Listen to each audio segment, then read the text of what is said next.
Hello everyone, so this is a tutorial on how to join the closed testing for Third Eye for All. So first of all, you have to install the app. So go to Google Play Store and search Third Eye for All. So that's numeric 3 RDI space numeric 4 space ALL. And if the app doesn't show up on your device in the search results, that means it's not supported. So make sure it shows up on your device. And first of all, you have to install the app, of course.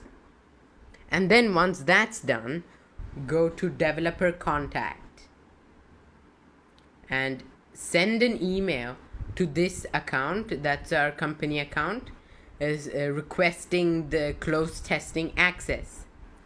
And you should get a link which allows you to join the testing. Now, when you click on that link, this is what it should show you.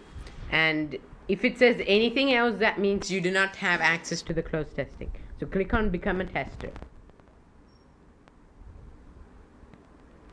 Okay, so now keep checking the app on Google Play Store till it says you have an update. Then update the app and you have got access to the closed testing version. That's all.